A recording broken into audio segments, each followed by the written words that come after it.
सांसद कह रहे हैं कि फ्रेंडली फाइट क्या होता था जो करने की बात की गई। देखिए, मैं मानता हूं सबसे पहले तो जदयू, बीजेपी और आरएलएम, हम, एलजेपी, रामविलास जी, उनको बहुत बहुत शुभकामनाएं।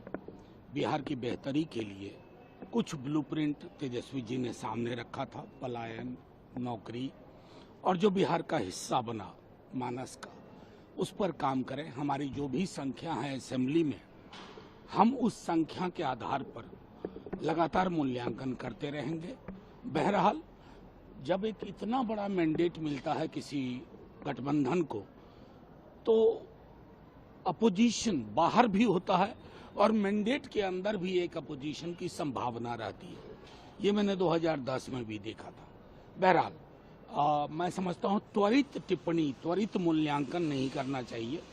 एक बड़ा चुनाव था, अब इस चुनाव में क्या हुआ, कहां हुआ, इसके लिए अगर हम 6 घंटे के अंदर, 10 घंटे के अंदर मूल्यांकन करेंगे तो वो उचित नहीं होगा, ना तो बिहार के इलेक्टर के लिए, ना पॉलिटिकल पार्टीज के लिए। कांग्रेस का सीधा आरोप जो आपने कहा 6 घंटे के अंदर कर देना, ये सर एक बड़ा। सर, मेरा सीधे कहना है, मैं आपसे दोहरा रहा हूं, इस तरह के चुनाव के नतीजे एक तो चुनाव का आभास नहीं देते हैं, चुनाव जैसा नहीं लगता है, इसलिए इसका मूल्यांकन त्वरित शब्द का ये हिंदी शब्द है, जिसका मतलब होता है इतना फास्ट इवैल्यूएशन और एनालिसिस नहीं होनी चाहिए। बचने के लिए कोशिश अपने से फील्ड हटाने के लिए कि हमने गलती नहीं, मैं कोई ऐसी टिप्पणी नहीं करूंगा। मेरा मानना है कि बिहार की जनता ने, बिहार की हमारी आवाम ने, और मैं दोहरा रहा हूं, तेजस्वी जी यही हैं, मुद्दे यही हैं। हम क्या ये बिसरा दें कि बिहार को नौकरी नहीं चाहिए, बिहारी युवा को रोजगार नहीं चाहिए, बिहार की मां बहनों को सामाजिक सुरक्षा नहीं चाहिए, बिहार को पलायन से मुक्ति नहीं चाहिए? ये मुद्दे ज्वलंत मुद्दे रहेंगे।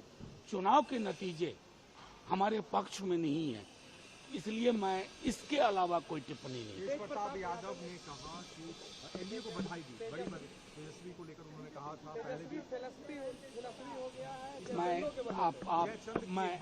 मैं एक बात बार बार कहूं, मैं इस तरह की टिप्पणी के पक्ष में कतई नहीं खड़ा होता हूं। लोगों का ये स्वाधिकार है, टिप्पणी करें।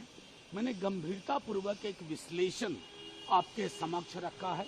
अगर मेरे विश्लेषण में कोई कमी हो तो आप मुझसे सवाल करें। आरके सिंह जो पूर्व पावर मिनिस्टर थे, उनको निलंबित कर दिया, पहला एक्शन बीजेपी के इतने बड़े मैंडेट। निलंबन कहाँ होना चाहिए था, निलंबन कहाँ हुआ, यही पता रहा है।